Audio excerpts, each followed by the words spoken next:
After creating these videos for a couple years now, how I want to start a video usually comes to me pretty easily, but this case has left me utterly speechless. Headlines started to pop up.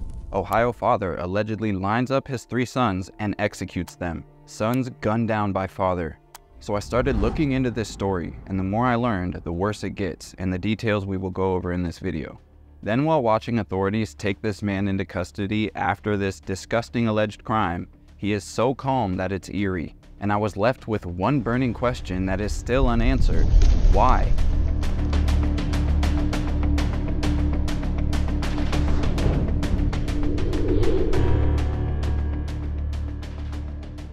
June 15th, 2023. Authorities in Clermont County began receiving desperate 911 calls from a residence that was on Laurel-Lindale Road.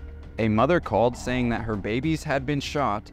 Some of the neighbors of the family home heard gunshots, and another saw a very young girl fleeing the residence, saying that her stepfather was murdering her entire family. Can you tell how many people have been shot? I think 2 children. Okay. All right, I need, what was that your I've seen. There's a girl running down the street saying that her stepfather is killing everyone in her family. And what did the female say to you? And she says that her stepfather is killing everybody in her house. I did. I'm on the phone with them right now. Did you say how or what was happening? I asked her to get in the car with me, and she said she couldn't leave her family. Officers were dispatched to the location of the crime, and they are rightfully on edge upon arrival. They don't immediately just rush the front door, being they are treating this as an active shooter situation, because realistically, he could open fire on them at any time. When they make it to his property and see him, he is just sitting on his front porch, seemingly looking at and listening to the officer's commands, but not complying with them. As the officers get closer to him, you can see in the body camera footage that he has a rifle sitting right next to him on the porch. There's also a redacted body of one of his children laying in the yard in the video. He doesn't really do anything or say anything until the officers get all the way to him, get a hold of him, put him on the ground, and get him in handcuffs. Then one of the officers would ask 32-year-old Chad Doerman, "What are you doing, man?" Stand up! Stand up now! Stand up! Stand the f*** up! You're going to go ahead and fly whenever any units can advise. Get your hands out of here. 72. Tell me 21. It's in the air. Those guys can confirm that there's people that need first aid, and that's the shooter who's not complying. They need to take care of the victims. They have to shoot him and shoot him. Man, I ain't trying to hurt nobody or nothing. I'm completely sober. Never did drugs a day in my life. 21. Get the EMS over here. Well, I did drugs when I was little, but I don't do drugs now. I'm sober. I'm not trying to fight you. 63. Get your butt inside. Gatlin, get your butt inside. We on primary? Now. 29, we got 3 kids down. 3 kids down, 16 down. Gatlin. 63, we're 21. Knock Have it off. EMS respond over here. You're clear, they're being advised. Robert 34, just started mass casualty response. 63, do you want them to respond to the Laurel-Lindale address? Where exactly do you need them? We're right in the front yard.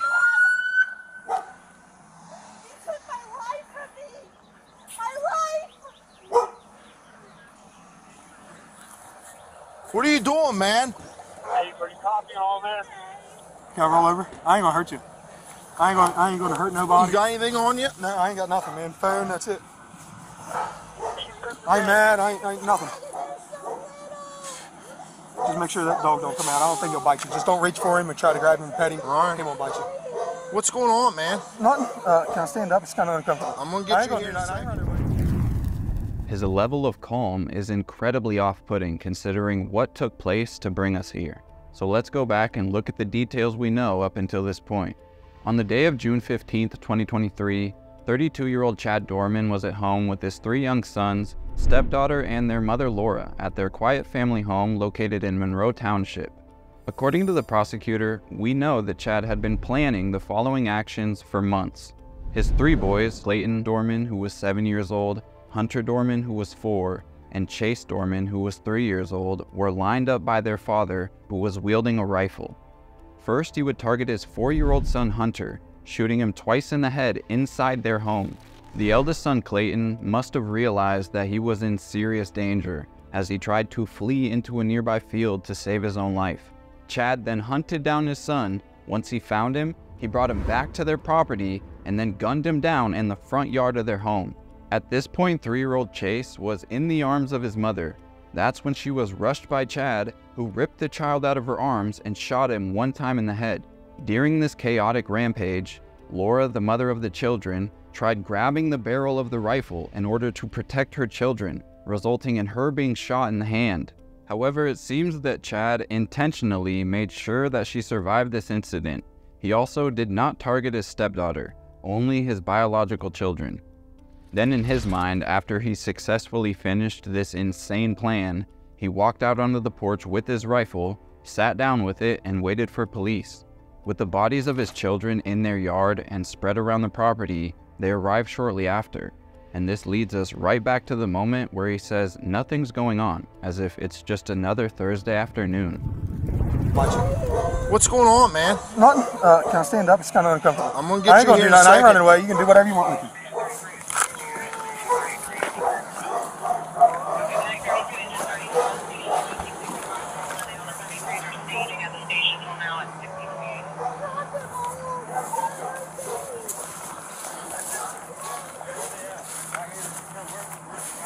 Here. You the only one else inside the house? What? You the only one else inside the house? Yeah. Sit down right here. My daughter, she ran over to the fire department. Sit down. It's my stepdaughter. Put him in the cage. This is Will.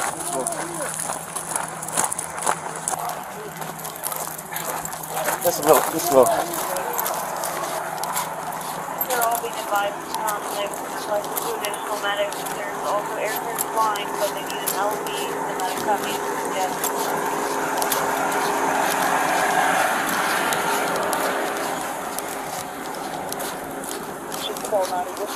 Can you get the wallet out of my back pocket? Shut up, dude. 21. You had to write the main solid, you fucking use it. Yes, sir.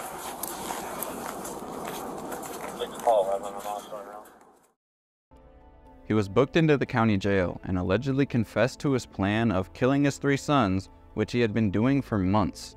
He is being charged with 9 counts of aggravated murder, 8 counts of kidnapping, and 4 counts of felonious assault. Now, even though we have the prosecutor saying that he admitted to committing this crime, he would later go on to plead not guilty to all charges.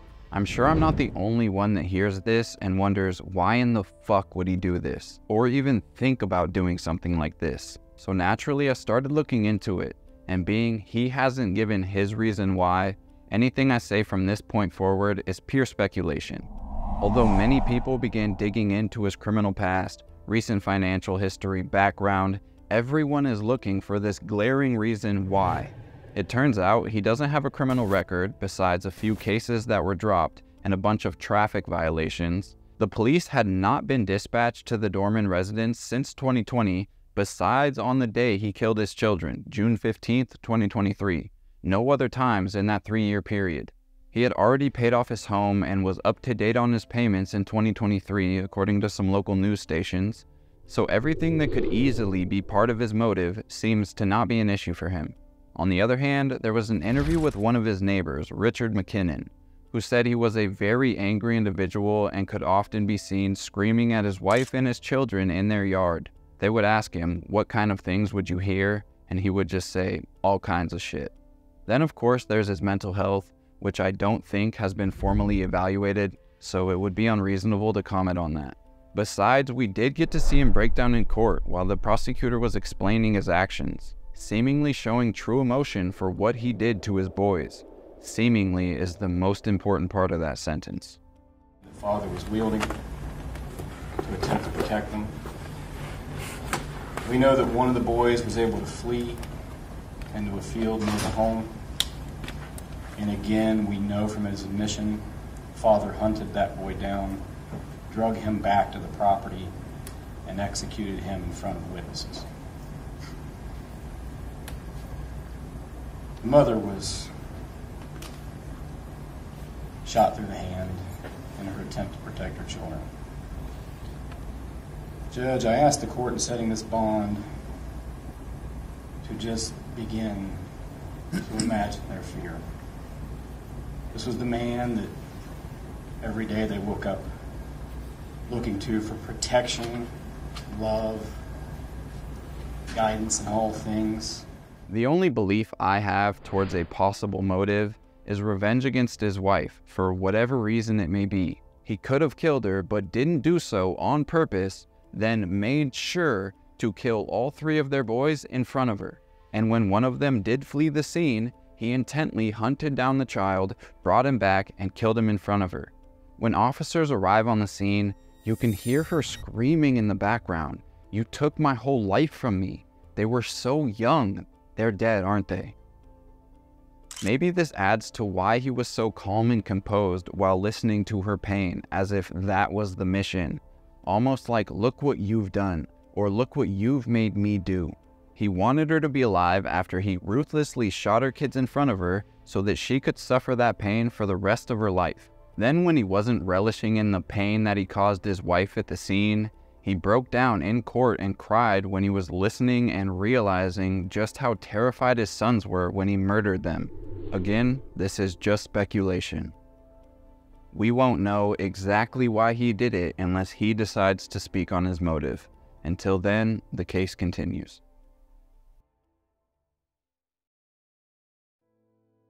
Seven-year-old Clayton Doerman is being remembered as a very bright young boy. His loved ones would often call him Clayton Man, and he loved to spend time with his dog Gatlin. He really enjoyed riding his go-kart, building things with Legos, singing, laughing, and just having a good time with his family, who he loved with all of his heart. Leaning into the role of the oldest, he often looked out for his younger brothers. 4-year-old Hunter Doerman, who often went by Hunter Dog to those closest to him, was an extraordinary kid who was very adventurous. He would always tell his sister and mom how much he loved them and how beautiful they were, specifically calling them pretty girls. He would often be catching frogs or thinking about baseball, which is something that he loved dearly. He was truly a special person to so many people. The youngest brother, 3-year-old Chase Doerman, who his loved ones would call Chasers, was and will forever be known as his mama's baby. He loved his mother and always wanted to be next to her, hugging and cuddling with her. If he wasn't doing that, he was doing other things that he enjoyed, like pretending to be a superhero or playing with dinosaurs and toys, all while patiently waiting until he could join his older brothers on the baseball field. Rest in peace to Clayton, Hunter, and Chase.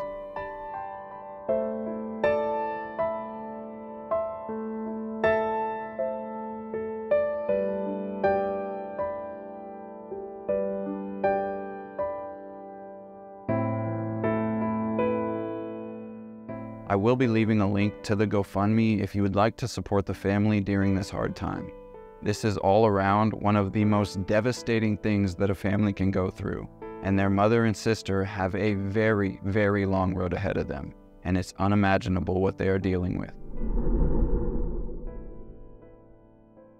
Alright guys, that's going to do it for today's video. If you made it to the end, go down to the comment section and comment heartless so I know. And if you want to, you can follow me on Instagram at Robert Clausen with 2 N's. If you have a story suggestion, DM me on there. I think that's all I have for you guys today. Again, I truly, truly appreciate your support, and I'll catch you in the next one. Peace.